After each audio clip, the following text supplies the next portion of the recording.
No blood, no fire. You know how it's going down. What up, though? What up, though? What up, though? Welcome back to Athlazon Zone. No blood, no fire. I'm with the gang. What up, gang? Sorry, It's Fago. what up, though? It's your boy Jay Blood. Fago the ruler, Jake Blood.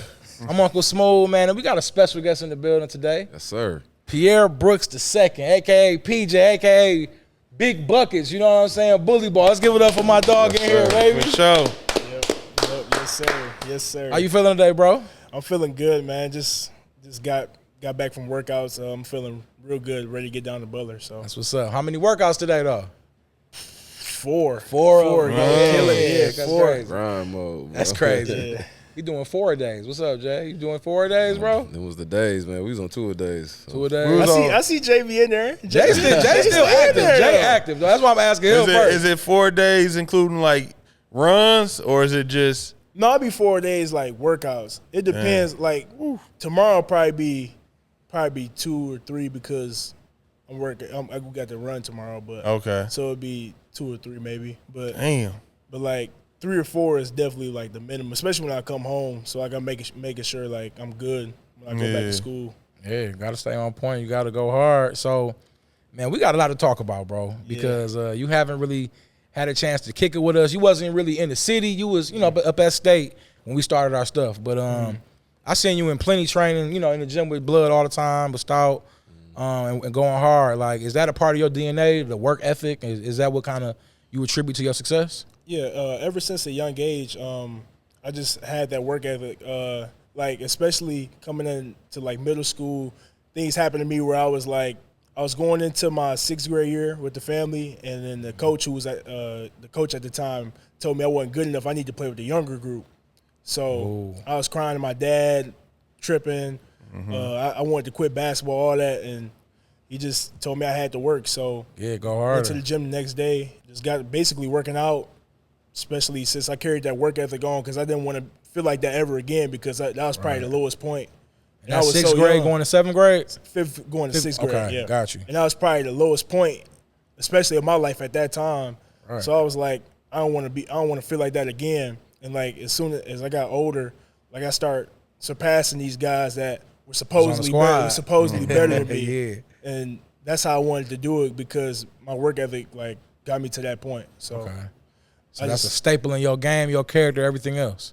Yes, sir. That's fire. Now, that was something that really stood out, man, when we first, started seeing you work out over in the trenches or whatnot, man. That he was coming in there maybe 3 to 4 days out of the week, but his work ethic was like high level. All his workouts were always high level. Always stayed around to get extra shots up. Yeah, after. So just hearing him tell that story is like, it makes sense to like why he is where he is right now, just off that work ethic alone. Got You know that what I'm chip on his shoulder. Yeah, that's what's up. If you had to describe your game, how would you describe it? I would say I'm a three-level scorer that can really facilitate. I would say I can score from anywhere on the floor. I can get to the basket. I can post. I can pull up mid-range if I want to. I can shoot deep threes, close-up threes. It don't matter. And I would say an underrated part of my game is my passing. I think I can find people, especially coming off pick and roll, and especially coming off like just being a basketball player, like especially like in the post as well, like backing people down, finding people out of the post. I think that's a very underrated part of my game. This summer at Butler, I've been really proud of myself on the defensive end, and I think that everyone's been judging me based off of that. Is like my defense isn't really that good, and I think I'm a pretty solid defender. I think I've been getting better at that as well, especially at Butler, because I don't want to have the same stigma going in there. So just trying to work on that. Oh, that's how it's supposed to go. You got to kind of like work on your perceived weaknesses, you know what I'm saying? But I feel like you'll be able to show with minutes, you know what I'm saying, what you can do and show your full game. Because we seen it on the high school level, you know what I'm saying? You play against my nephew a bunch of times, so I seen a bunch of your games, bro. Games you went crazy, and it's like, so I know, I see it, because I feel like I got to see it. One thing you ain't mentioned about your game, bro, is that the 1 foot little fadeaway that one leg crazy. It go in there, it's automatic. That one leg crazy, bro. Yeah. I get a lot. The thing is, you can't stop it though. Yeah, I know. No, I'm saying it's like it's the Dirk, the KD, like it's a essential move, bro. Yeah, because we see it. because a guard, especially a guard doing it, like if you put your body into him, you fade away. I mean, you can't really stop it unless it's like. You see Luka doing it all the time. With it, yeah. Yep. But that's one of my favorite moves for sure, and it's tell, really effective. Yeah. I be in there peeping on because I think one time I was in there, you was with Stout in the trenches, and it's after the little kids that went. I'm just sitting there watching, and he just getting to the spot and putting. I'm like, okay, he work on that. Yeah. And in the runs too, we see it as well. No, for sure. Yeah. So we could like take it back to like that 5th grade, 6th grade time before high school, because obviously you went hard and then you got it back together and was a real player and could really go wherever you wanted to go in high school. Yeah. What high schools were you considering as an 8th grader? So crazy story. So going into my 9th grade year, I played with UD the whole summer. Shout out to Coach Donnelly. I played with UD the whole summer. Coach Donnelly's a great guy. I played with him the whole summer. I was like, I'm going to UD. So I think the last month, like when we got to you got to sign up for schools and stuff like that to go. And I was like, I had to sit down with Coach Speedy with the family. So I had to sit down with Coach Speedy. He talked to me. He's like, man, if you don't go play for your dad, you crazy. I don't know what you thinking. So that's what really changed my decision. And my dad, he let me choose, and I wanted to play for him. I thought it was in my best interest, and I think that's what helped me get to this point. To where you are. Did Speedy give you any gems of why it would be good to play for your dad? He said basically you get the freedom to play, but he's gonna be hard on you because he's your father. He wants the best for you, and I think that's what he really told me. Like if you don't play for your dad, I would want to play for my dad in high school. So that's what he basically told me. Yeah. Speak on that, man. Speak about the relationship with you and your father. You seem like he's been somebody that's real instrumental in your life. Yeah, I love my dad, man. He's been instrumental part to me forever. Especially going through hard times, he's always been there for me. My hard times in college, he's been there, being able to talk to him, being real with me, not keeping it, not sidetracking stuff, just keeping it real with me all the time. He's always been like my guy, especially getting in the gym. He works me out when I come home.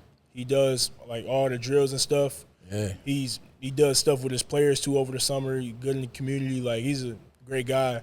He looks out for kids, but he also he always had my best interests at heart for sure. That's what's up, man. I mean, go ahead. I was gonna say that's just a recurring thread, bro. With everybody that sits there, and it's the truth, bro. They pops was in their life, pushing them. You know what I'm saying, nonstop to be successful, man. So I just want to commend the pops. That's all. Yeah, but from just a short time interviewing you and you talking about, the hard times you had as a youngin, getting cut from the family and having to work, and these last 2 years have been kind of tough too. Mm-hmm. Yeah. So it's not a bad thing. Yeah. You know what I'm saying? It's life. You know what I'm saying? And it's when I was your age and going through the stuff that I went through, going to college and younger, I wish I would have recognized that too, as far as this is stuff I've been through before. You know what I'm saying? And this is something that's going to help you get through, going to Butler now. You know what I'm saying? Is continuing to have that work ethic, continue to have that love for the game. And this is just going to be another hurdle, just like getting cut from the family young. You know what I'm saying? Yeah, it ain't going to stop nothing. Yeah. You know what I'm saying? As long as you don't stop. Yeah. So as far as playing with your pops and training with your pops, I know it got to be some ups and downs to that. Yeah, you know for what sure. I'm saying? Yeah. I know it got to be. Tell me about it. So he, of course, we working out, of course you're going to have our ups and downs. He kicked me out of practice a couple of times. And he ain't, and first off, if you don't know his pops, he ain't to be played with. His pops a big fella, man. You better not say nothing wrong. I wouldn't say nothing wrong. Yeah, me and him don't win at it, but you crazy. It was a great experience because I felt like I could go into the next level. Having played for my dad, I didn't think anything could stop me because I played for probably the toughest coach you could probably have. Exactly. So thinking I could go to the next level, I think I could have some success because my dad was so hard on me. Yep. But he was also loving for sure. He would try to not bring basketball into the home. That's so right. When we home, I'm son and all that, but I'm a player when we get into this space. Yeah, so he ain't gonna take it to the crib and be mad at you at home, even though he mad at you on the way home. But so even though that's what he prided himself on, but even though sometimes that wasn't how it always was, right. He still tried to keep it separate because That's what's up. Because at the same time I got a life too, so I don't really want to keep dwelling on something that, you know what I'm saying, everybody make mistakes, so he can't really bring that to. You got to go back tomorrow. You know what I'm saying? Yeah. So I feel that, man. Let's talk about them crazy numbers in high school. Yeah, I wanted to ask, like, so what was that freshman year going into Fred Doug like? Because I mean, you. My freshman year was it was pretty rough, man. I ain't gonna lie. I was trying to balance out me being the best player. My teammates were kind of jealous at that time because they knew I was the best player, but they didn't want to. You know what I'm saying? Give it to the freshmen. Give it to the freshmen. You the coach's son, man. Right. Yeah. So it was like, you the coach's son, all that, and we get minutes of us, man. Yeah, and I had beef, not beef, but we just didn't get along my freshman year. I think I averaged maybe 18 and 4. Good numbers as a freshman. That's crazy. Yeah, 4 and maybe 4 assists, maybe 18, 5 and 4 maybe in my freshman year. But I think we lost in the first round of districts too. I think we lost in Northwestern, or the second round we lost in Northwestern. But my freshman year, it was some ups and downs because my dad was so hard on me, trying to get me to be this leader. And it's I'm bro, I don't know how to do this yet because I'm so young. I'm a freshman. You want me to lead and all this, and sometimes that would lead to shutdown moments. I just wouldn't do the right things, because I didn't know how. I was shut down. If he called a play for somebody else, or if he do something for somebody else, I'd be like, man, all right, skip it. No, don't give it my full effort. Instead, when I got older, I started to learn that, okay, I'm playing with, not as talented people, but at the same time, I still got to, you know what I'm saying, make everybody else around me better. Mm-hmm. Yeah, I mean, that is a tough transition because I know, from playing experience, going from the 8th grade to the 9th grade, you trying to see what your skill level is able to do in this new the new level. So it's kind of hard. Saying, you trying to make me a leader too right now? Yeah. I don't even know what I could do. You know what I'm saying? I ain't even got 20 points yet. It was good for me because I've always had the body build to be physically ready to go any place. My 7th, 8th grade year, I was 6'2", 6'3". Yeah. And I had a pretty good frame. So I could go in to high school basketball and play. Mm-hmm. So I wasn't really tripping about that, especially in summer league. I was killing in summer league with UD first, and then with my dad, I was playing really good. So I wasn't really stressed about going to that 9th grade. 18 as a freshman. What about sophomore year? What was your average? Sophomore year, I averaged 23, 8 and 3. So going into my sophomore year, I tore my meniscus, my left meniscus. Okay. A little bit before the season, so I'd say probably I was with the family. We were in Florida for nationals. So I tried to take a charge, my dumb self. I tried to take a charge. Tore on a charge? I took a charge, my knee just goes the wrong way, tore it. It's thank God it was a slight tear, so I only had to sit out for 3 months. Okay. Mm-hmm. But I do the rehab. I'm out of shape, all kind of stuff. And I come back. The game before we played King, which is probably the biggest game of the year, I think I had 25 that King game. That was my second game back. We played Tyson Davis. He plays football at Central Michigan, but he's a pretty good basketball player. Right. Yeah, so I played them my first game. I had 25. I think we played King the next game. I had 25 again. And my knee was hurting. Because I wasn't quite as ready, but I was still ready to play. So I still played. Mm-hmm. So I was still pretty going off. Got you right, but when you sitting out for a while, you be so ready to get back, bro. Yeah, and we brought a couple of players in my sophomore year that are pretty good too. Donovan Peoples and Xavier McClendon. We brought those two in my sophomore year, and we actually were one game away from regionals. So I think we had a pretty good year that year, but I think going into next year was probably one of my best bounce back year. Best bounce back year for sure. Shoot. Man, I mean, talk about it, man, because you talking about all this progression every year. You come back from the injury. You have a pretty solid season afterwards. But then your senior year, man, you and your pops, Fred Doug, y'all win the state championship, man. Come on, talk about it a little bit. So I'm not gonna lie. My junior year, I think we would have won the state championships. Our season got cut short because of COVID. COVID had came, so we couldn't really finish out our season. Yeah, that was trash. But we were starting to gel as a team going into states my junior year. But so then, of course, the seniors, they graduated, so our whole team dismantled. And then thinking we was going to play, like, it kind of messed everything up. And then we didn't have an AAU season either, so I didn't have a chance to. That whole year, bro. I didn't have a chance to play EYBL or anything. So fast forward to my senior year, we supposed to, I don't think we're having a season. So I'm thinking about playing a grind session, maybe doing something else. Yeah.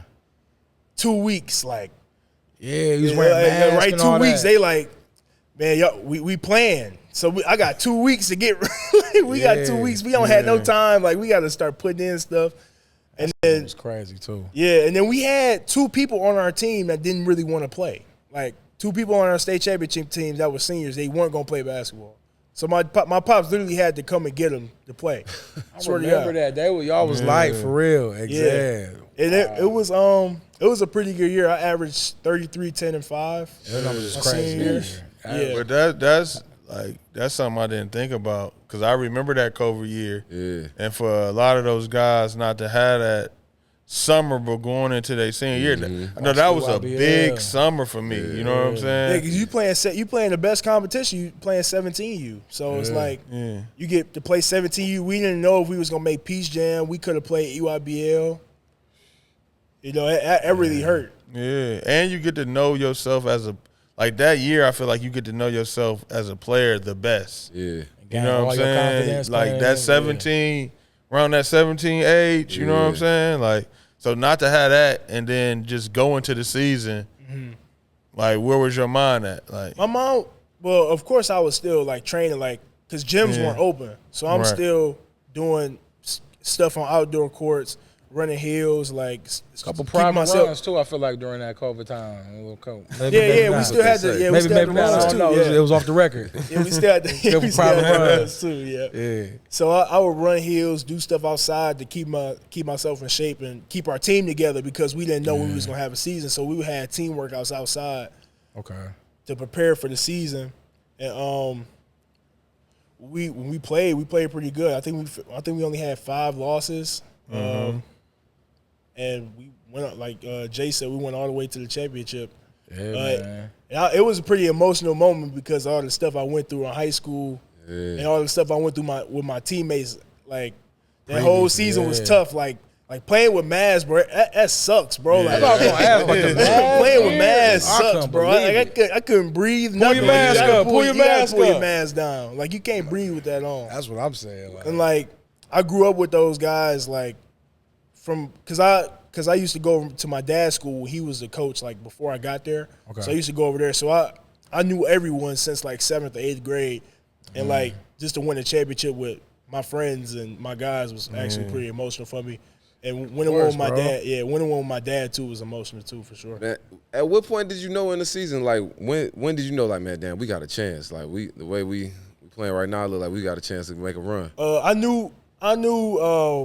So our first game we won by like 30, and then our second game got canceled because the other team had COVID. So we go to the regionals automatically. Okay. So we play. We get like a 2-week break, so we don't know how to play. Yeah. Like so we all rusty. This team come out and they go up by 20. We go up we down by 20 by the second quarter. We playing awful. We come back, right? And so while we coming back, we talking all kind of trash. We talking crazy. So my guy Malik hits a 3 to like bring it within like 5. The shot don't even go in. He's like, man, that's good. Like he knew it was fire. I knew he was winning the game after that. We had a good chance after that. So it was pretty good moment. I know that squad was straight. I like because y'all had Big Tay. Y'all had Big Tay on that squad, right? Yeah, Big Tay. Yeah, Eastern. Yeah. We actually played Eastern our first game of the year. he was mean, man. I like this game, with yours. Yeah, it's tough. So winning that state championship with your pops, storybook ending, then it gets that cherry on the cake with the Mr. Basketball. Mr. Basketball. Mr. Basketball. Let's talk about that because that was like a unanimous, like, I felt like it was pretty unanimous. I would have been surprised if I didn't win it, but like at the same time, I think I earned it as well. Like for sure, especially with I definitely did a consistent job in high school, playing solid throughout my 4 years, and then my senior year going off and lead my team to a state championship. So I think that solidified it. Yeah, sir. Me Mr. Basketball, and I won Gatorade Player of the Year too. So double whammy. So like the trophy, you don't get to keep the trophy. No, you can't. That's crazy. That's crazy. No, So I know. you You like can't take that big thing home. That's crazy. They give you like a ball. Okay. But hey, you know what? I'll take it. You got it though, right? Yeah, you know I'll take it, man. That's so. I mean, at this time, it's like okay, top of the world. It's like, what offers did you have coming in? Was it like strictly local, or did you have a bunch of schools? I had a bunch of schools. I had Michigan, Xavier, Michigan State. I had a whole lot of mid-major offers before. You know what I'm saying? I started getting my high majors. I had Missouri. Yeah. I actually had a Butler offer when LaVall Jordan was the coach. Okay. I had so many, man. I can't name them all. Yeah, I had a lot. Yeah. But you probably named the ones that you consider. You know what I mean? Okay. So, what kind of led to your decision on picking state? But before you say that, like how was it like dealing with all that? Because people say different things, you know what I'm saying? Yeah. For me, it was stressful. Some people say it wasn't. Loved it. Yeah, but like for you, like what? I think my recruitment process, I would say it wasn't hard. It wasn't hard, but it wasn't easy. Like it was kind of in the middle. Like coaches would recruit me, but at the same time, like I wasn't really stressing about my decision because I knew I could play anywhere because of the type of player I was. So I wasn't really stressing about it. Like I just wanted to go somewhere where I could, you know what I'm saying, fit best and play where I was needed. So, was you a college fan? Like as far as the game of college basketball, or was it? No, I ain't never been a college fan because like, especially when you go into the league, none of that, like no college game translates to the NBA. Especially like early gap help, like they don't gap help in the NBA. Yeah. We take a lot of mid ranges in college. They barely take mid ranges in NBA. Like it's a whole lot different. So, like especially like with me watching NBA a whole lot more. College is definitely a little bit more intense. I'll say like the environment is one of a kind. Like you won't get a college basketball environment going to an NBA arena, but you will still get that feel for sure. Yeah, and I'd say that was kind of one of my problems was I didn't watch a lot of college basketball. So when it came to making a decision, just like you, like, you know, I was a big guy too. Like, you know what I'm saying? Like 6'4", 6'5", already over 200 pounds in high school, could, you know, drive past, dunk, shoot, you know what I'm saying? So it's like, I could play anywhere. But what is the best decision to make for my game? I wasn't really looking at that. I'm like, man, I just, you know what I'm saying? Wherever I go, I'm going to shine. That's why I was thinking. Like, I thought I could go and like shine right off the bat. Like, I wasn't really thinking about like my game or where I was. I was thinking about the stigma of the school and where I was gonna go. So, was there any other schools like that was like really trying to get you like that? We really want you here. Like, we willing to give you the keys right off rip. Like. I was actually going to go to Michigan if Beeline was still the coach. Dead serious. Got you. Beeline recruited me so hard. He was a great guy, too. If Beeline was a coach, I would have went to Michigan.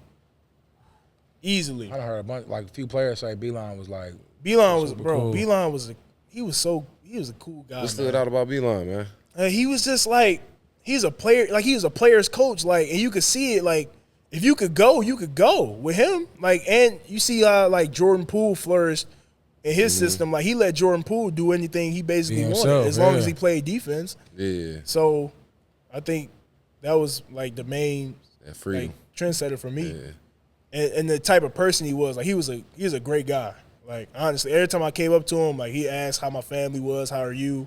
Like what makes you happy, like what are you willing, like all kind of stuff. So that's something you can feel though. You know what I'm saying? Yeah. So I'm big on like with Joe. Joe's big on like the young prospects now, talking to them, and it seemed like the advice you would give is to watch college basketball. Yeah, definitely. If you're a top tier senior, sophomore, whatever, watch college basketball, get a feel for where your game would be best for. Is that kind of what y'all would say? Yeah, for sure. Yeah.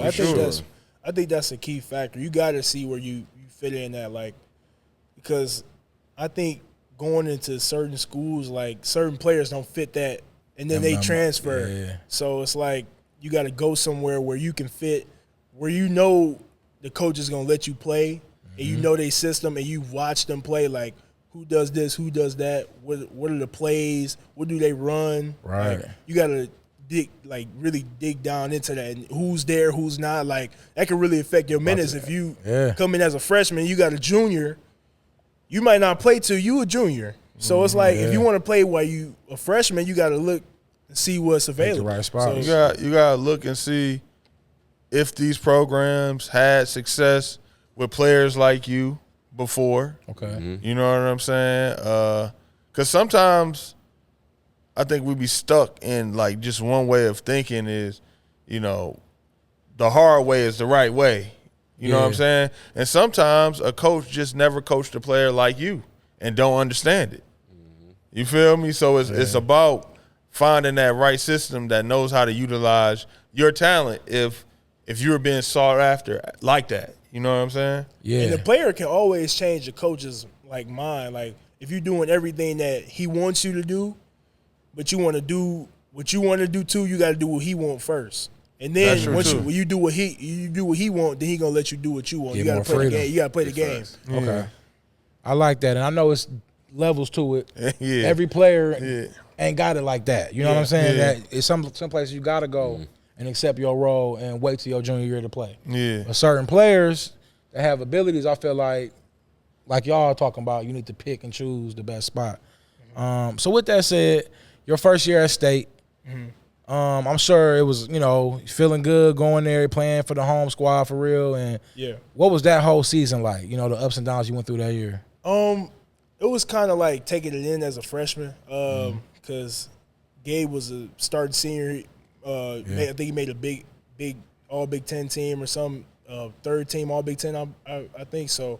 And we had Max Christie, who plays for the Lakers. Right. So freshman year, I was really just filling it out. I was just getting on campus, filling out the people, filling out classes, filling out basketball life, just trying to see. It's like just trying to see what Michigan State was about. I think that my work ethic kind of flustered when I went there, because like I just didn't know like how to manage my time.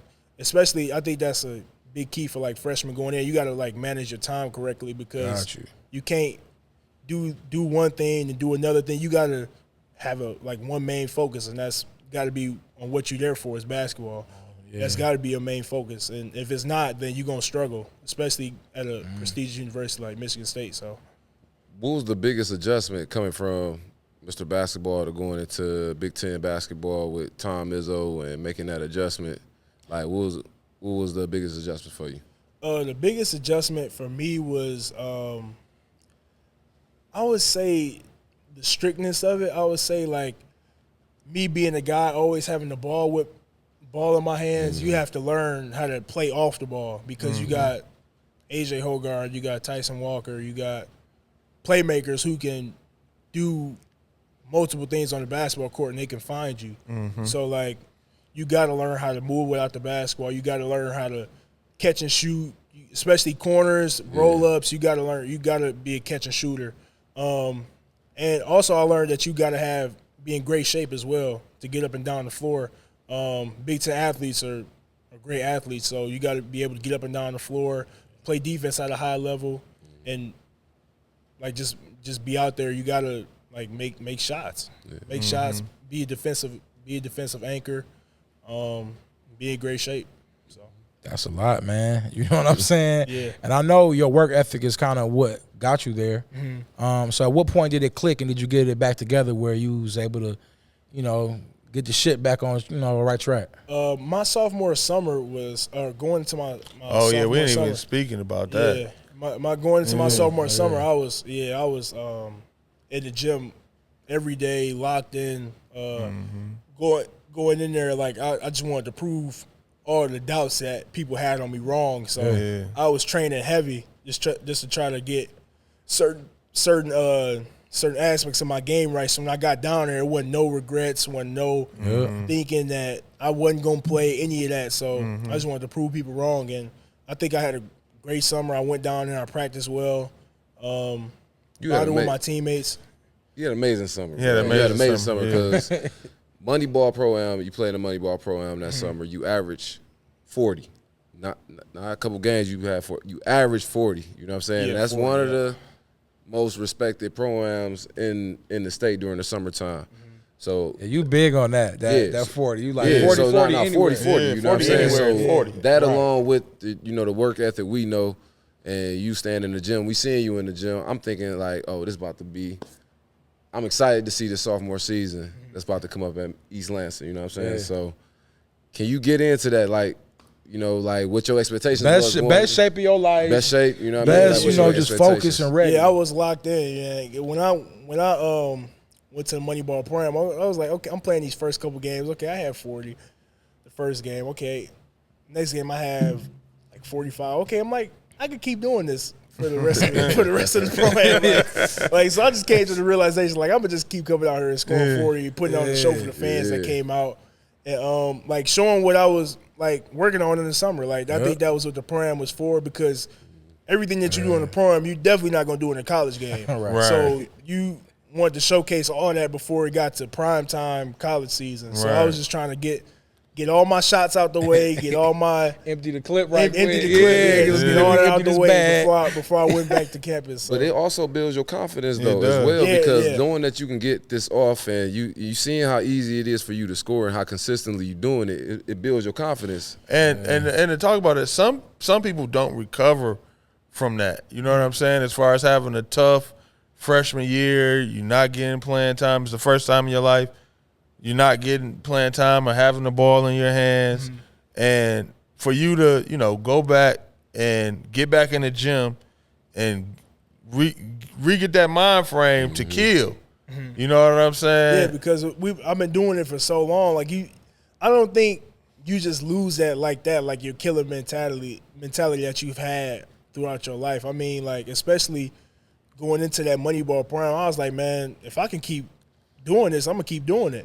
So like, cause I can score this way, and it, like Jay said, it improves your confidence, because you can drop 50 anytime you want. Yeah, for sure. Especially like against other great players as well too. Yeah. What the locals saying at that time? Like while you up there doing what you're doing? Because the locals, they thought I was gonna have a great year, but they thought I was gonna be all Big Ten. They was talking crazy. They was going crazy like Pierre ready. They was talking crazy for sure. Man, so as we get into the season,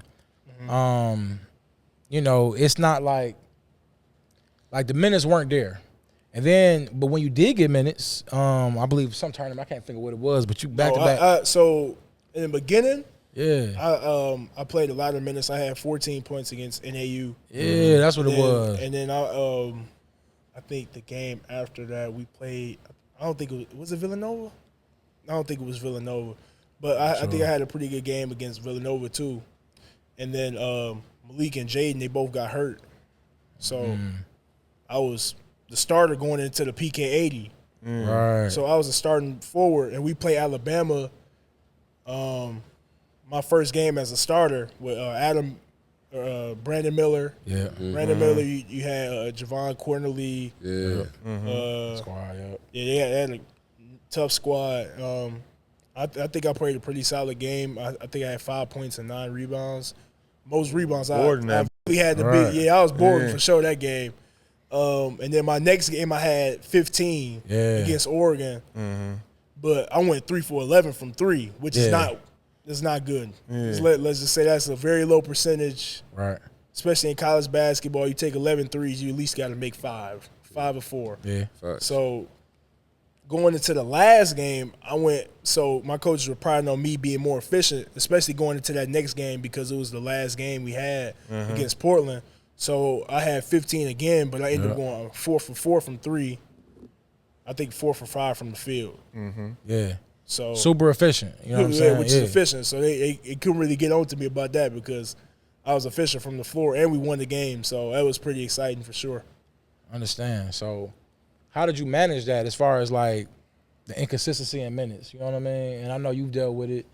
And like, how do you manage that when you feel like you're at a certain level? Yeah, when you got to manage it like you just got to move past it. I mean, especially when you get to the next level, like nothing's really guaranteed. Like, especially you got to prepare for it. Like one game you might play 20 minutes. Okay, the starter come back. Now your minutes go from 20 to 5. Like it's just something that you got to manage.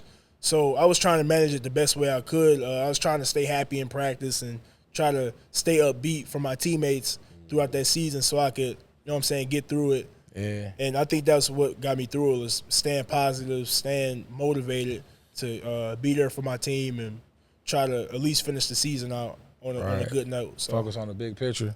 Yeah. You know, what would be your advice to, like, the kids coming up? You know what I'm saying? That's the next Pierre, you know what I'm saying, that doesn't think that they can be in a situation where they're not playing, you know, because we always like that. Like, like it ain't going to happen to me or whatever. I knew he was going to be getting burned. I felt like it's no way because it's like he fit. I mean, like, you know. And it's nothing to be ashamed about. You know what I'm saying? This all builds character. It makes you a better player. And the one thing that I do want to say to you is, going through that experience at Michigan State, just like you telling us everything you learned, always keep that stuff. You know what I'm saying? Going into Butler and into a new situation, you know what I'm saying? You learned how to play, you know, crazy defense and rebound the ball. And a key point you said is you went 3 for 11. The next time you went 4 for 4. So you cherishing every shot now. You know what I'm saying? So, you know, that does make you a better player, you know, and being able to flourish in any situation, you know. So I think Butler will be the platform where you can combine the two things, you know what I'm saying? Yeah, I love our coaching staff. Like, Coach Mata's a great guy. Coach D'Lo, Coach Greg Oden when he was about to be the number 1 pick in the draft. He let his guys play. Evan Turner too. He lets his guys play, especially when you given what you can give on both ends. He's a very understanding coach as well.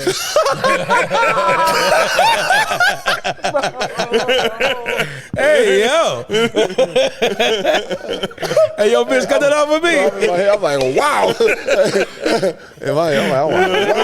Hey, threw it back off. Hey, bitch, threw it back off. All right, bro. All right. I'm just looking at the mic like, wow. I don't want to speak for y'all, but when I seen it with y'all, we was happy.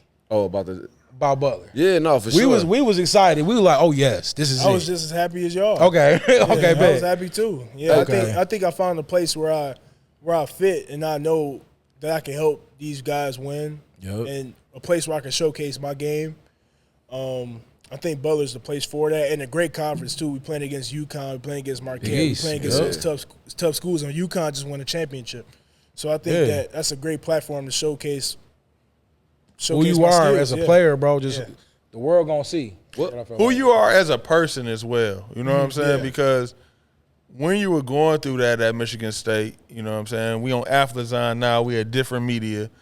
I think the media took a bad turn on you as a person and trying to make it seem like you were a bad guy or unhappy guy and turn against the team. And we know you. We know that's not you. But when you're in a situation, you know, in a new situation, going from Detroit to Lansing and not playing, you're not always going to be in the best of moods. And it kind of hurt me too because I was a hometown guy. So it's like, you a hometown kid, you want to play for your hometown school, and when you're not really getting what you thought you was going to get, it's like, it's kind of like it hits you really hard. So, like, of course, everyone that's been around me, they know I'm not a bad person. They know I'm a good guy. So it's like, when you see that because people haven't really gone through that. Yeah. Like when you go through it, like it hurts, bro. Like Right. it's really. It's something you've been dreaming about your whole life. Yeah. And putting the work in. Yeah. And another thing that like a lot of people don't understand, it's been people in that situation who have like responded in the opposite way. Yeah. You know what I'm saying? All in their feelings, emotional, showing body language is terrible, not support their teammates, but you know what I'm saying? You were opposite. You stayed true to the game, kept working out, supporting, like you said, supporting your teammates while they playing or whatnot. Even in interviews too. When you keeping professional. And what do they expect?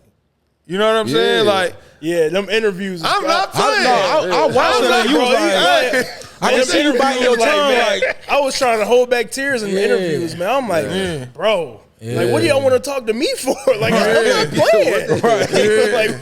Like, bro, can I go to the and you can't say that. And I can't say that. Like, and I don't know, me personally, bro. Like, if I'm a teammate of a guy or I'm a coach, and I see a guy with potential or, you know, whatever is not playing, I don't want him to just be happy he's not playing and satisfied he's not playing. Silly at the end I of the want him bench. to have an edge. I want him to be hungry. You know, I want him to bust the person who's getting more minutes than him in practice. Exactly. That's going to make us better as a team. Iron sharpen iron. You feel me? So, you know, I think that's unfortunate, you know, but that's some people that don't understand basketball, though, too. Yeah. So what attracted you to Butler and like what has been like down there so far? What attracted me to Butler was, like I said, the coaching staff. I didn't really know much about Butler, but the assistant coach, Mike Pegues, recruited me really hard, got me on a visit, and I just fell in love with the campus. I fell in love with Hinkle Fieldhouse. Hinkle Fieldhouse is a very legendary arena, so I love that field. The coaching staff were great. Talked to me about, you know what I'm saying, getting my fresh start here. Like, they want guys who feel like they've been written off, like, give them a second chance to come, chip to on come the to shoulder Butler, vibe, come to Butler with a chip on their shoulder. So I think that's what helped me make my decision was coach saying, you know, when you come here, you know what I'm saying, you can prove a lot of people wrong and get your name back on the map. Right. He told me that. So once he said that, I committed on the visit. Okay. Which was great. So. And I have questions about like the portal and how that works. And without getting into too much detail, like, do you just submit for it and then the portal is a funny process. Yeah, like how did that work? Okay, so you tell your coach, okay, this is what I want to do, coach. I want to transfer, blah blah blah. So stop right there. That conversation, without releasing too much, whatever you can talk about. What is that conversation like? You know, I love Coach Izzo. I love Michigan State. Yeah. I just told him, like, I don't think this is the right fit for me.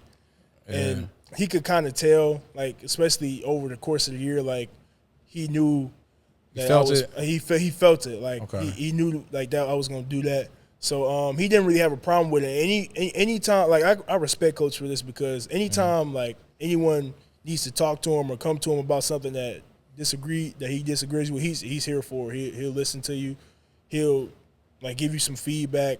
But he already knew, like, basically what I was coming in for to tell him I was transferring because he gave me a day to think on it, and I told him the next day I wanted to transfer because I just needed to because I think I felt like my game needed it and my confidence needed it because I don't think I could have did another year of going through the same thing and doing the same, having the same minutes and doing it all over again, having to prove myself over and over and over again. I think I just needed a fresh start, and that's what I told him.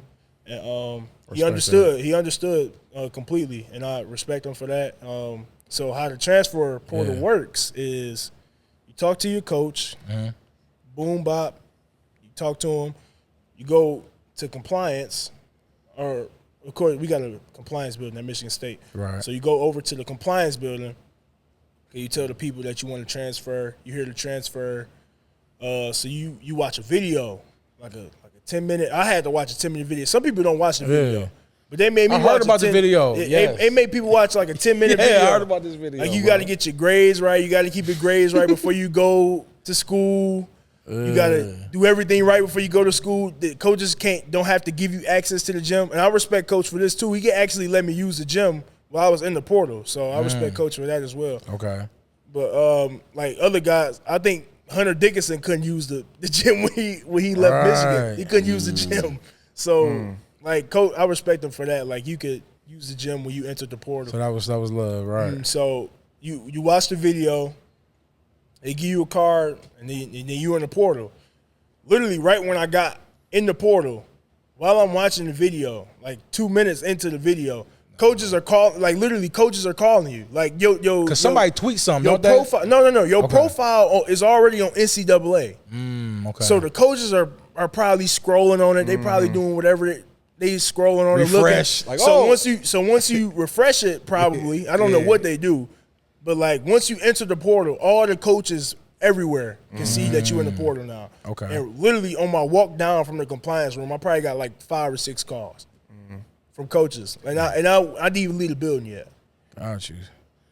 That's a crazy system, Dude.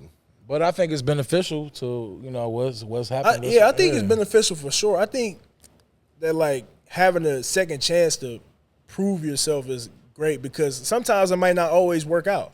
Yeah. And I think the transfer portal is a key asset. Like, okay, if this didn't work out, it gives you another try, but you don't get no more tries. Some people don't get no more tries. Some people transferring multiple times. I don't know how they doing it. I don't know how they doing it. Some people transfer multiple times. Was that first recruiting process? Was the second recruiting process as tough as the first one? Oh no, I knew what I was doing when I got to Butler, but I don't think it was as hard. Like the coach is blowing up your phone. Okay, like you don't want to answer it, but that's probably the most. Like you pick your visits, and it was between Boston College, coming back here to play at UD or going to Butler. And I chose Butler when I went on the visit because I thought it was the best interest and it was a high major school that I could, what I'm saying, play at and play at a high level at. So, okay. I like the landing spot, with Butler, and I feel like you're gonna have a big season, man. And you've been putting in the work. I think our team as a whole, I think we're gonna prove a lot of people wrong. They got us picked last in the Big East, so I think we're gonna prove a lot of people wrong. We got Posh, Alexander, Jamil Telford. We got DJ Davis from UC Irvin. Okay. Great shooter. Jalen Thomas actually went to UAD. He's from Detroit. So he was one of my reasons why I committed to Butler too, Jalen, because I knew him growing up. And he wanted me to, come here with him to play. So. And he was all, I don't know if he was able to give you that some insight into like, what the vibes is like at all. The vibe, trust me, it's nowhere near Lansing at all, but it's still a great place. And I think my mind and my mentals, I think I need that type of space where it's like not as crowded, not as fast paced. Not as like, I just need somewhere where I can be to myself so I can, focus on what I need to do. Because me and my pops discussed, this is my last chance. Like you don't get no more chances after this. Yeah. So you gotta make the best out of this situation. And he told me there's no more transferring. There's no more anything. This is it. So you gotta make the best of your opportunity. I think that Butler is the right place because, like I said, you get your alone time, but you get your time with your teammates. No one's from Indianapolis, or a couple people are from Indianapolis on the team, but everyone's from out. So we're all bonding as teammates. We're all in it together. So I like what your mind said. I like where your mind is right now. And for me, I'm looking at it like, those 2 years at Michigan State was just molding you in to have this opportunity right now. You know what I'm saying? I think my mentals are in a great spot right now. I think I've fully recovered from what happened. Especially you got to learn how to let go because you can't hold on to past situations because if you hold on to it, it's going to stick to you, especially when it gets to season time, when it gets to Butler, when it gets to everything, you got to erase it out your mind. You got to forgive and forget you can focus on what's ahead. So. And you moving with that sense of urgency, you know what I'm saying? Like you're not wasting no time. You and I've been hearing that. And I've been hearing that a lot. Like just people just been telling me you seem different now. Like you seem more focused. You seem more hard working, more determined, to accomplish what you accomplish. You're a full grown man at this point. It's like you making man decisions. And it's I think what you learn from Michigan State and learn from Izzo, as far as high level coaching, that's something we can't deny. You know what I'm saying? Yeah, for sure. I think what you learn from sometimes you don't get to display it all at Michigan State. Yeah. And when you're trying to get to the next level, whether it's overseas or the NBA, they need to see all that you learn and displayed on a platform. Yeah. And I think Butler will be that. You know what I'm saying? And I think Michigan State prepares you for that next level. Yeah. Because everything that you do in college, or if you just start playing in college, you probably not going to get the opportunity when you get to the NBA. You're not going to have the same amount of freedom that you in college. I think Michigan State keeps you at a humble space where you got other talented players around you, so you might not be that guy to start out. Right. So I think that prepares you for the next level. Right. So I definitely took some takeaways from Michigan State, like especially with my mentals and things like that, and especially with like other players or talent just as talented as you, and that you gotta stick out in some way or some form to get on the floor and play. Right. So Right. I feel that, bro. I know you explained your game at the top of the podcast, but with Butler, what's your desired role, and what do you feel like is the best thing for you? Because, of course, at Fred Doug, you was ball in your hands. You know, you was that big guard. Is that the role that's best for you? You thinking, Butler? yeah, I'm definitely a scorer. I think everyone knows that. But like I said, of course, everyone is worried about the other end for me. Yeah. And I think that I've proven a lot of people wrong, especially going into that summer. Like I showed that I could, play defense and be attentive on defense and know what I'm doing. So I think that's, like I said before, it's definitely an improved aspect of my game.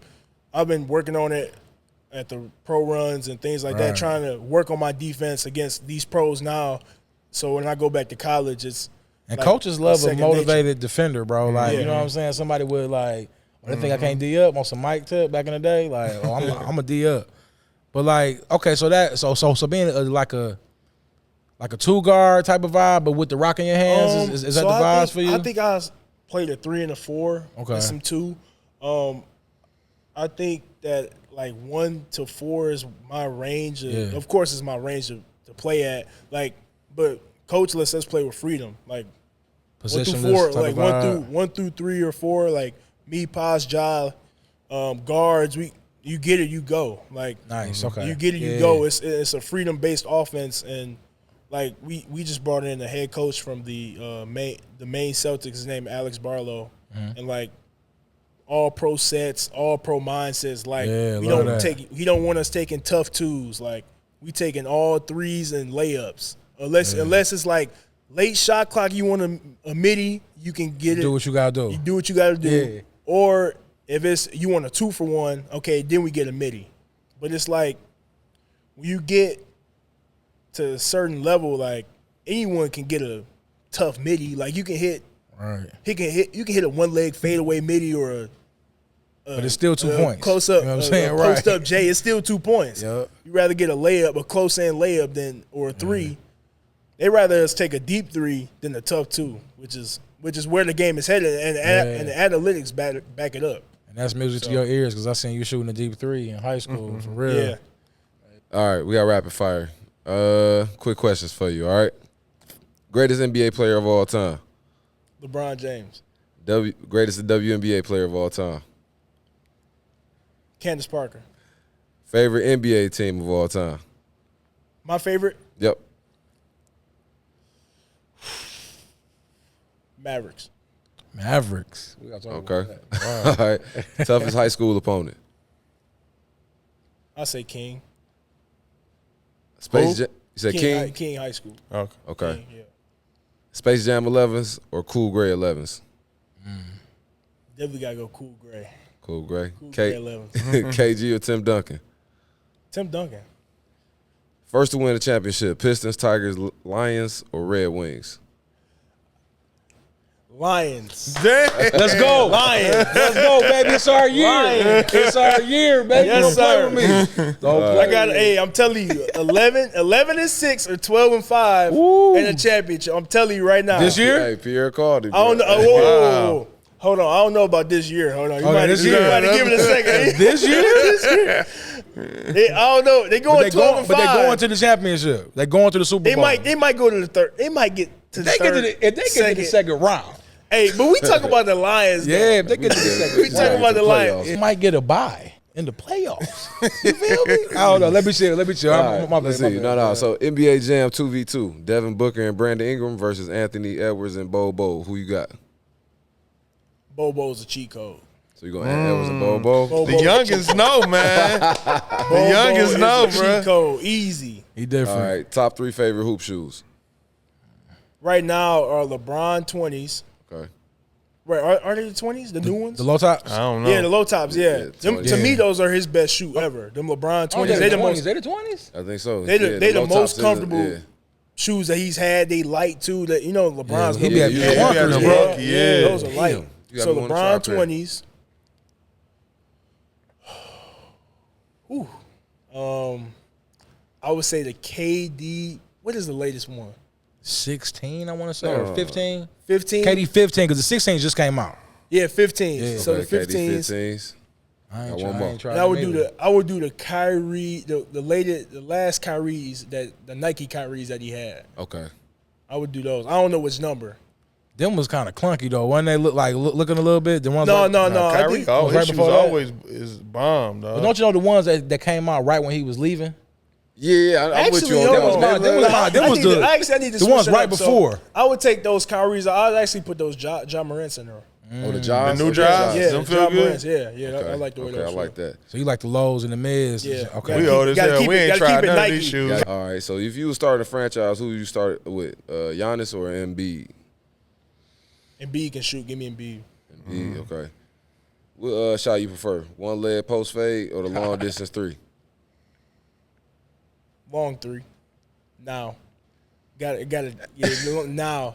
Now Hey, in the we gotta squad, get that yeah. one leg post fade back, dog. We gotta get it back. No, I still got it. It ain't went Hey, nowhere. I gotta see it one time, still Butler, there. man. Hey, one time in Butler. You gotta, No, it's going up for sure. Yo, Just look at the Showcase that camera and hey. point to it for us. High You know what I'm High saying? percentage shot. Yes, sir. Yes, High sir. percentage shot. It goes in. All right, game on the line. Last shot, Kobe or Steph?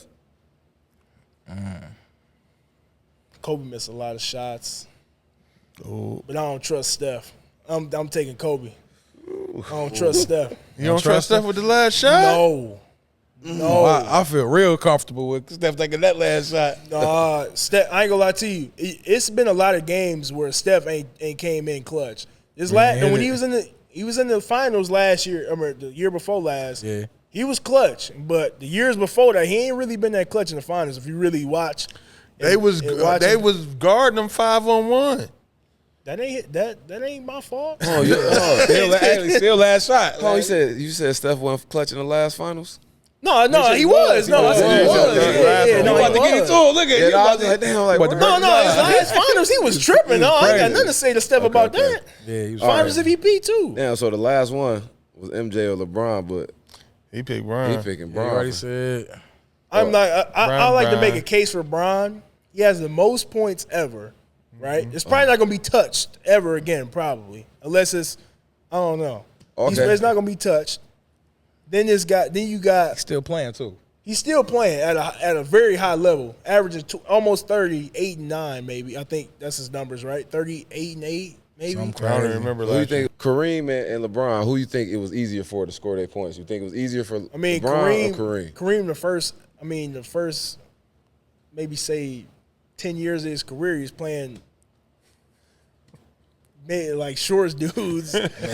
So like, Speak your mind, bro. if I'm sky hooking, like, he's definitely hooking over some kids though. It was definitely I'm not it mad was at about, LeBron. it was about love six. here. The tallest person was about 6'6" for sure. Especially when you I'd talking have about got buckets back then. I ain't gonna lie. facts. I want to get to some NBA, y'all. Go Y'all ahead. cool with Oh, that? for sure. Let's get it.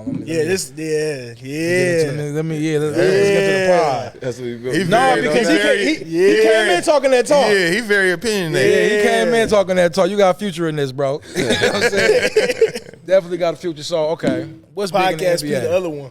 Hey, for real. Because you came in asking about the Denver Nuggets.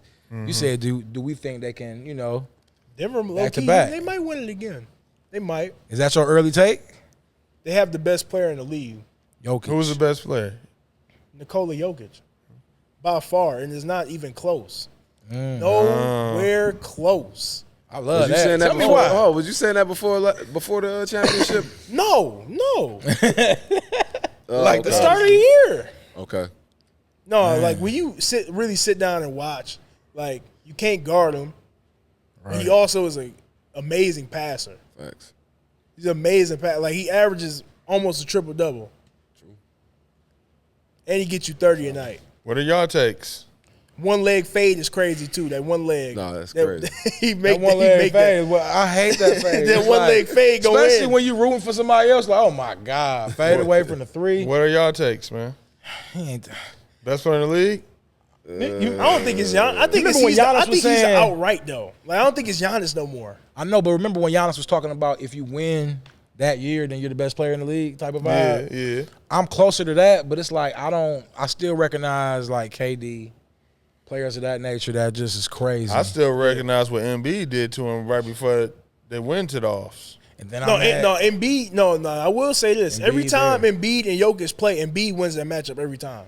Yeah, but he don't always win the game. He don't win. No. You know what I'm saying? He won that He last wins that game. matchup. He though. did. He did. He might. Yeah. We was arguing about that. I off. remember that. Yeah. Yeah, we was arguing because I was kind of on Jokic, but y'all was like, man, all right, Embiid, he got it. Embiid got it.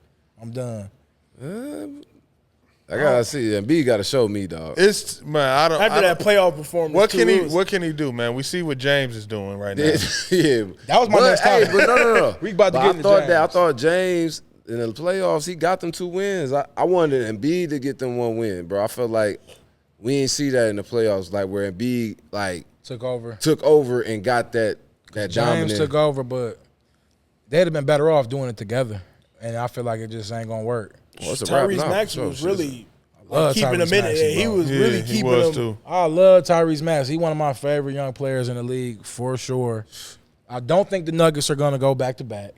Because like you said earlier, Bruce Brown. Yeah, Bruce Brown. Yeah, that's a big It's a one. big L to take. Jeff Jeff Green Green. gone. Like, Yeah, them two big ones. Poster Yeah. King, Jeff Green. Yeah. He you know, I'm get, still he to this dunk day. Poster King. Yeah. To this day, I'm like, he's Jeff still Green dunking be like dunking. that. No, he be dunking on people. Like you gotta, he got a whole montage of him just dunking on people. Nah. Now he down in Houston, still getting paid. Yeah, no, So- that was a good. They needed him down there, but For real, so I was Houston like, might be good. Not this year. I don't know about this year. It might be all right though. a lot of people saying that we gonna see because yeah, I we gonna think. see. They're gonna be. Yeah. We So gonna who see. you got? V? Because I'm high on the Suns. Them Suns gonna be hard to beat. I don't think that's gonna work. I actually put out an Instagram post. I was like, somebody ain't gonna be happy.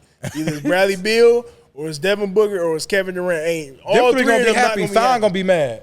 Your boy, I mean, not Thon. I'm tripping. Something about Thon making DeAndre Don Ball Ayton. gonna be bad. Hell Because no. you got three. All three of them can really average 30 a game. Yeah. Yeah. You think about it. Yes, they can. But somebody gonna have to sacrifice their game. I put an Instagram post on that. Somebody gonna have to sacrifice their game. I think the Two one that's of 'em. sacrificing their game is Bradley Beal because Devin Booker gonna get his 30. KD gonna get his 28, 27 a night. Yeah. Bradley Beal's probably gonna take his 28. And he said he 27 playing a point game. guard. I think they're gonna start D Book at point guard. That's what exactly what I said. That's what Yeah, he they said. said But he it was was a Yeah, it's article gonna be came interesting out to that see. came out. Bradley Beal is like saying I'm playing point. For So sure. everybody got to buy in for it to even be a chance. Yeah, I think They're Bradley like, Beal's yeah. numbers are definitely gonna drop major. Yeah. But I love Bradley Beal. He's a great player. Same. But I think his numbers are going. I think Aiden gets Drop. a bad rep though, man. I don't think he was ever really tripping. Yeah. He was just always getting called out, and he was just like, "Why y'all putting this on me?" Yeah, bro. That's You know what I'm saying? scapegoat, bro. I don't think Like, he ever man. was really tripping. Yeah, I He can only might go buy off of right like in. Yeah. little stuff I heard like through reading little articles and all that, rumors how he like He gonna play better. minor stuff like how he like to play video games and the vets ain't like it. He be up all night type of vibe. Like I don't care about that like that Yeah. either. But I feel like it was always something in the news about him. Yeah. That's So hopefully they. I ain't gonna lie, I'm playing my video games. Y'all Yeah. crazy. I paid my money for that game. I'm gonna play it. You For sure. crazy. If I'm a GM, I want my guys I ain't playing in the the damn club, video you know, games. right, instead of Stay on his going own in the field. street. out Sit out doing here. right. I think he. I ain't in the strip club waving guns around. You feel me? Like what we doing? I think he Damn, just. playing some damn Percocets. You know what I'm saying? Come on, now. Hey man, no Perkins Come and on, that, man. I'm They on the play- up and they up. play 2K. I'm playing Mario Kart. You know what I'm saying? He playing something. Hey, I want to play the game, bro. So James Harden came out recently at it looked like a basketball camp saying Daryl Morey is a liar. He'll never play for any organization he's a part of. So who is that?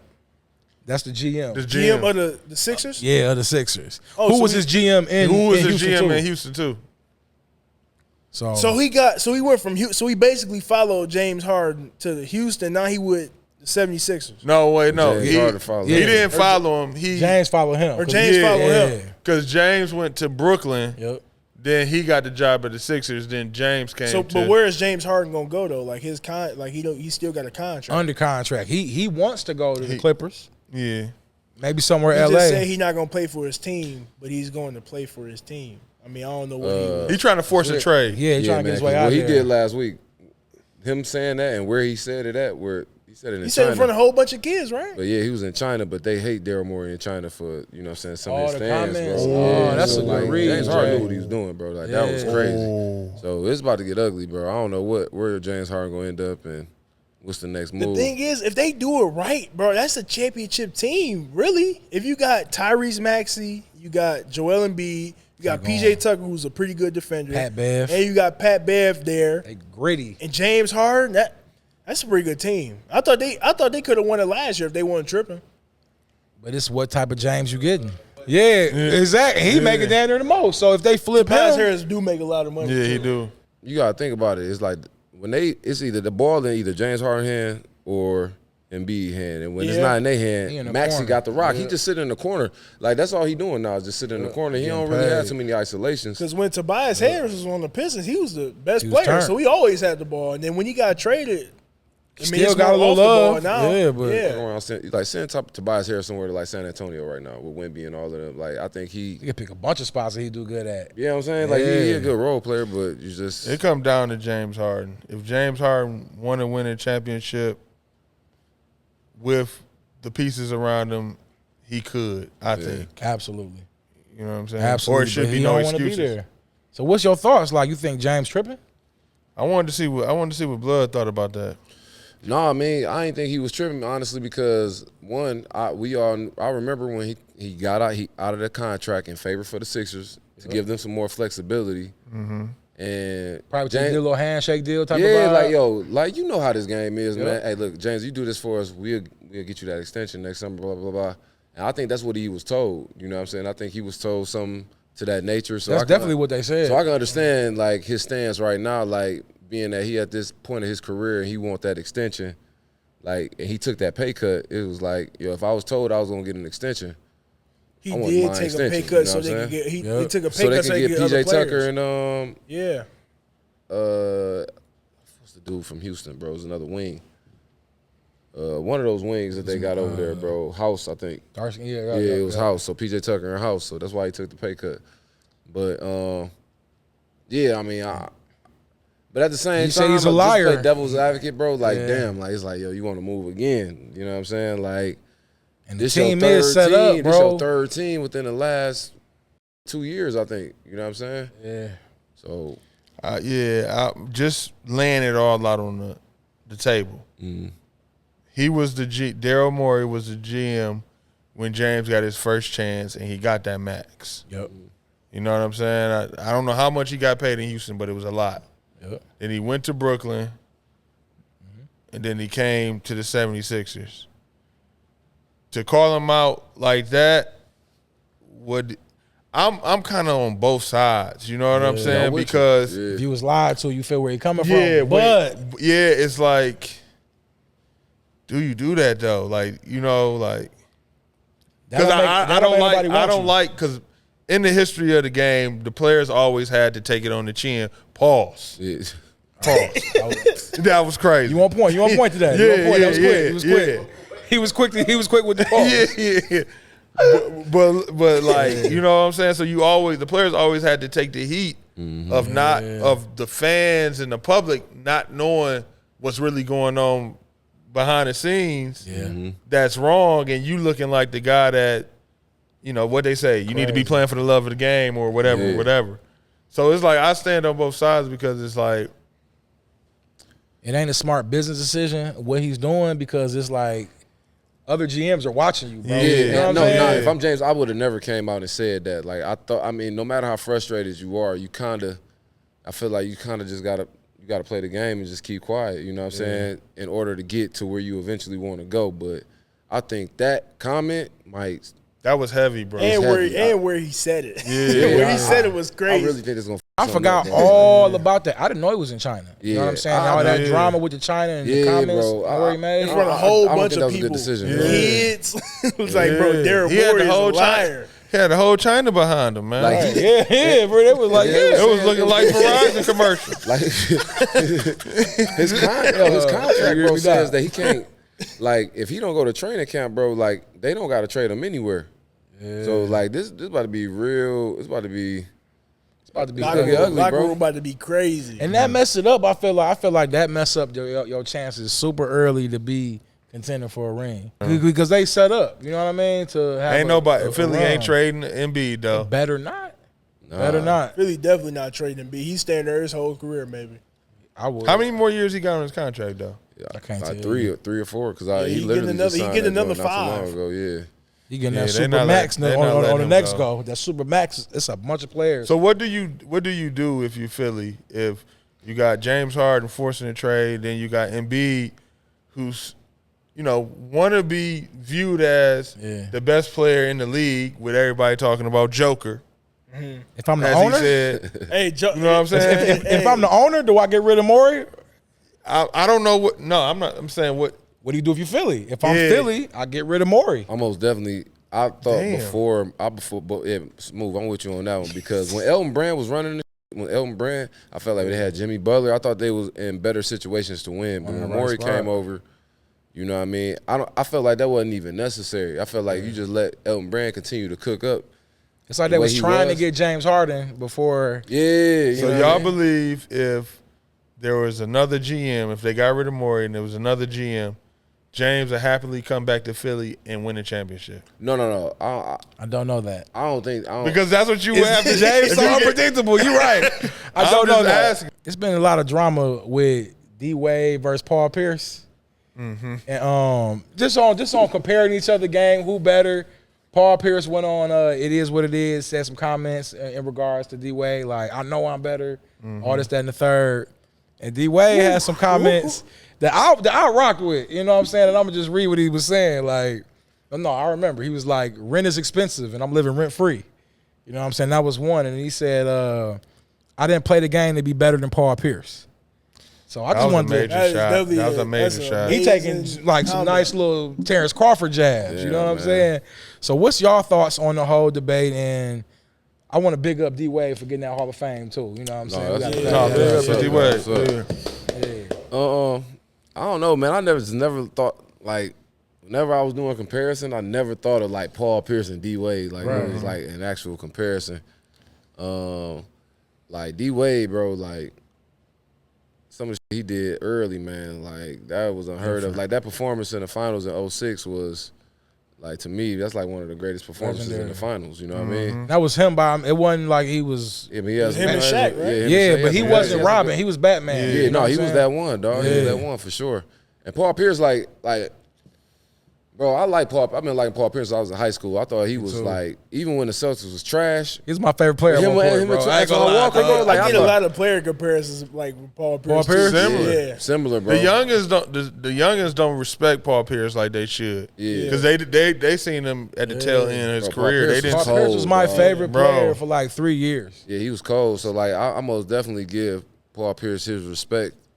I don't know, like, so I'm just, in my head, I'm asking the question, if I was starting a franchise, who would I want to start it with? Because it's like D-Wade or Paul a Pierce? 3 for real. Yeah, D but Wade a I- 2-1. But I feel like Paul Pierce, he kind of changed. He was one of those guys who changed the 3 position. Big facts. Because he was one of the first threes that we seen that could handle the ball and shoot deep threes, hezzy threes, and drive. And sneaky D athleticism. Wade wasn't really as good of a shooter as Paul Pierce. No, he wasn't. Paul Pierce was a shooter and with a jumper. Like he had a jumper and he had handles on him too. Yeah. So like, if I'm looking at it from a perspective like, okay, I want to start a team. Yeah. I think I'm gonna take me personally. I think I'm gonna take D Wade because of his mentality, the way he plays, how hard he goes. He's a great player, and I know, like, relying on him, I know I can win with a player like D Wade. But if I get a person like Paul Pierce, I know he going for buckets. Like, He going straight, and he going to get his 30, smooth 35, easy.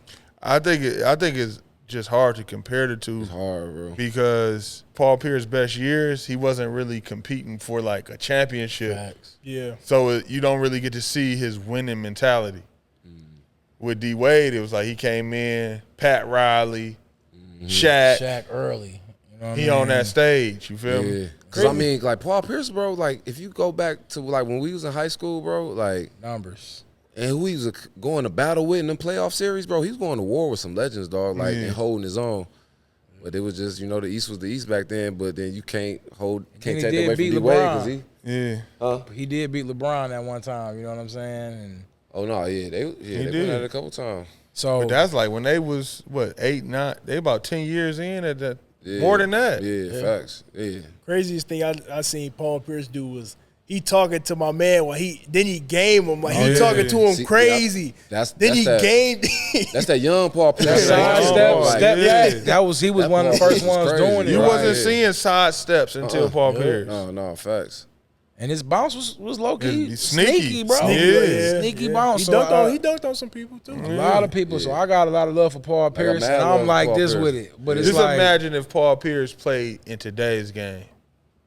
Oh my goodness! You see what I'm saying? Paul was like, imagine if I had Bron and Bosh. He had some good points, bro. Great. It's not down. Like I think it's not really down in D Wade, but that's how they trying to make it seem. No, you feel exactly. me? It's like it's not that, bro. No, like I'm really like that. He repping for what he did. Yeah. D-Wade, though, I ain't gonna front. D-Wade, it was hella efficient, too, though. Like, because he was, like, you know what I'm saying, to that cut. His mid-range was crazy. He ain't had that 3-ball. His athleticism was not sneaky. That shit was loud. No, it was crazy. He was crazy. That's what I'm saying. Like, bro, him going downhill was unreal, bro. Like, D-Wade was a problem. But it's just two great basketball players, bro. You got to argue at the end of the day, still. You know what I'm saying? I love to see the old heads argue. Yeah. What's your thoughts on the Big Three, the future of it, and where you can see it going? Man, I love the Big Three. I ain't gonna hold you up. That was my first time going. I had a great time, bro, being down there. Talked to some of the freshmen from Michigan State as well, man, on the court side. Marcus Fears, chopped it up with him for a minute, played against his dad in college and overseas. And then we seen a lot of celebrities. You know, we grew up in the 90s, bro, so we seen Brownstone, dog. Royce the 5'9", Q. Hey, man, this fool, he'd be like, hey, is you sitting right behind Brownstone? I was like, I think that might. I was like, hold on, let me see. I was like, damn. Like Brownstone? So Q brought everybody out, bro, and like, bro, he brought the city out. Everybody supported. I love the, bro, I'm in the waiting, you know, I'm in the, what's the will call? I'm in will call waiting. Yeah. And you know I'm big on NFTs, bro. Like I see that if you had a certain like a Big 3 NFT that you can get into the joint free. So I'm like, damn, that's innovative, dog. NBA teams ain't even doing that. Right. So Big 3 to have the NFTs, like getting access to the game through an NFT, I thought that was hella dope. And just having the talent that they had, bro, like cats that, you know, he's playing the NBA, cats is playing overseas, man. It was just good. Street ball legends. Well, not legends, but you know, Hezzy guy. And it was physical, man. That's like, it was aggressive basketball. Hezzy guy wasn't playing no defense. He wasn't playing no defense. I know y'all was watching it, bro. Hezzy guy was shooting all crazy shots and wasn't playing no defense. Bro, he wasn't playing no defense. He was crazy. I'm going to tell you what. I was there too. He was going through the legs and he got that one block. I'm like, oh man, come on, Hezzy. I had to respect to made the shot, kissed his girl and everything. He did? Yeah, did you see that? No, he made a shot and he walked over and kissed his girl in the crowd when he made the shot. He was wilder, bro. He was tripping. Yeah, but it was just overall, man, I thought it was a dope experience, man. I think it's like we need more and more people supporting that, man, because what Ice Cube is doing is innovative, bro. I think a lot of people need to get behind it, bro. It was dope. Super dope. Any thoughts, Joe? Yeah, I mean, it's the beginning. I like that it's giving old school guys or former pros or current pros and street ball legends a chance to play on one platform. You know what I'm saying? There's no politics in it. You know what I'm saying? So that's refreshing. Seeing me and Blood was courtside at one point, just seeing how physical the game was. You know, they weren't calling a lot. They wasn't calling a lot. They was letting them play. But it also, you get to see who can really score. Exactly. You know what I'm saying? Exactly. Who can play through the contact, who can do different stuff. You know what I'm saying? So I just think it's the beginning, and just like you said, Blood, they've been innovative. Yeah. So I think they got a bright future. Man, and then bro, watching Coutinho Mobley, you know what I'm saying? Joe Johnson, these dudes we grew up on, man, but to see Coutinho sliding like he was, bro, and just giving that effort, I'm like, damn, bro, dude is some good shape. So these brothers in some good shape, still getting to it, man. And it's competitive basketball too, bro. That's what I loved about it. It was competitive basketball. What's your thoughts and perspective as a youngin', watching? Watching it, I was there. So I was there. I was watching from afar. Okay. So I came in out and I watched a little bit of Jordan's game because I got there late. But I saw he scored half the points. I'm like, dang. Yeah. So I'm basically missed out on the whole. He had 25. So I'm like, dang. I basically watched the last maybe 3-4 minutes of it. And so we watched the last game, and I'm over here watching. I'm like, man, I can bro, this is I can get buckets in this. Bro, they got a 4-point line. I'm shooting from that. That's a true hooper. It's crazy. I can get buckets in here right now. The way they was doing, I mean, it's a little older, but at the same time, I think I can still with my range and what I do on the court, I think I can be able to shoot from that 4-point line and you know what I'm saying, knock some in. A couple boys down, Man, I could say seeing it up close in person, as close as we was, compared to watching on TV, it's a different, big difference. It's a difference, yo. Yeah. It's a difference. Them dudes it was physical, bro. You see them cats talking shit. One of them dudes, the game before Jordan's, I don't know his name. I can't think of his name, but the white boy. The white boy was going crazy. Klein, TJ Klein, I think, or something like that. Yeah, he was surprising me with but he was playing aggressive. He was going hard. Steven Jackson was funny too. I seen him on the. He was coaching. He was coaching. He was coaching. I couldn't take him serious when he was coaching. That was funny. They showed love when he came out though. They called his name. His coaching. It was funny watching his coaching versus Nick Young coaching. Nick Young was chilling. You know what I'm saying, laughing, just kicking it, but Jack out there Popovich, you know what I'm saying? Rick Barry was. He was out there. They coaching.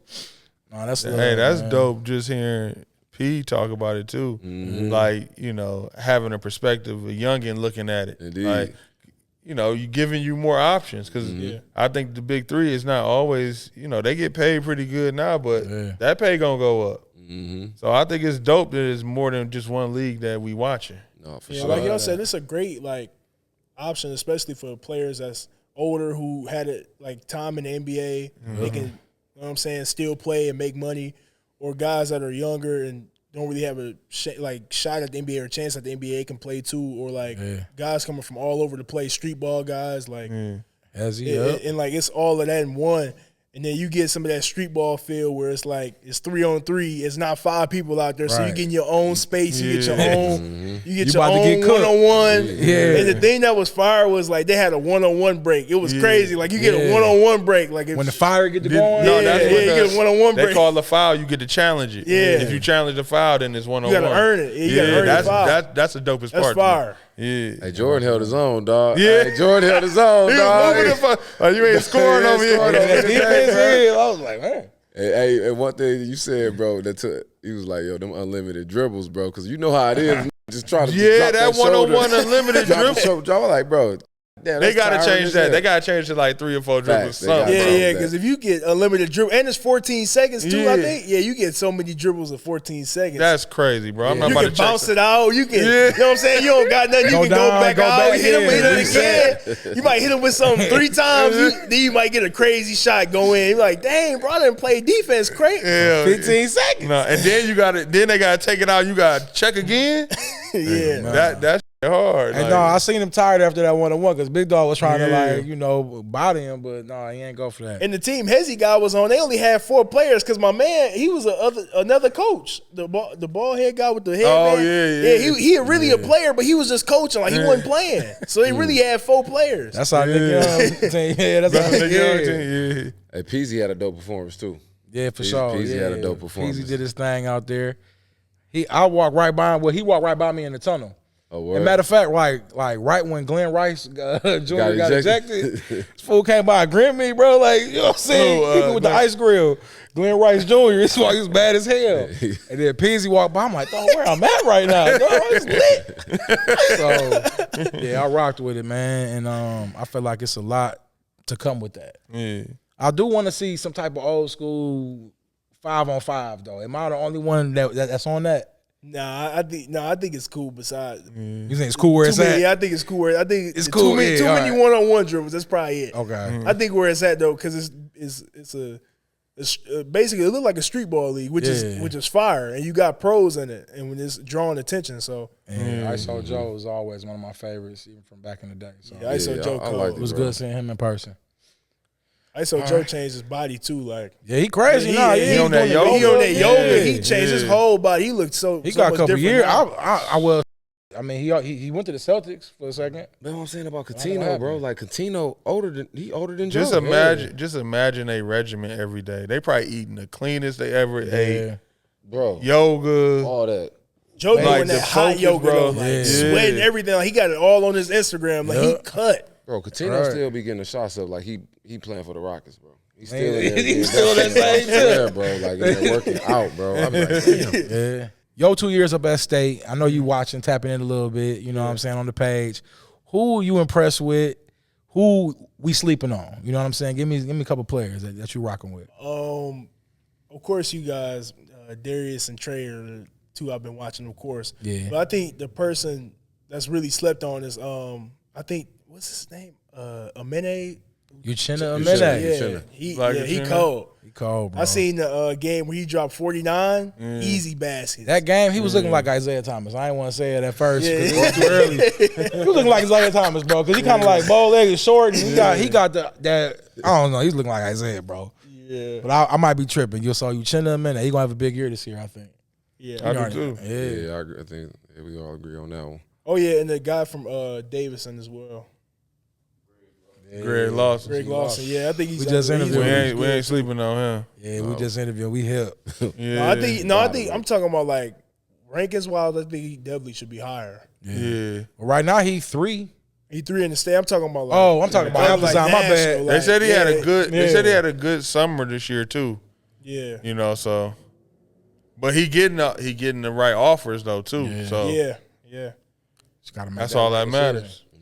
Yeah, I think it's big. Like, I love what Athlazon does with the runs because it gets everybody in the same spot. And you know, even with the pro runs that you know you would be playing in type of vibe, like to kick it with them and to get in the game you got is priceless, bro. So tap back in with these young dogs. You know what I'm saying? Yeah, They for gonna, sure, you know, they know the deal. So man, I mean, we kind of covered a lot, bro. We kind of went over, man. inception into the game, working out with Pops, you know, Fred Doug, you know, winning that state championship, Mr. Basketball, got an illustrious career, went up to Michigan State, and now you're going to Butler to play for Thad Matta and kind of get your chance to, you know, show the world what's really going on, man. So I know we rooting for you here, bro. Oh, for sure. I got any game, any final words for my dog? Nah, man, I think we covered some good topics. Yeah, no, for sure, man. We excited.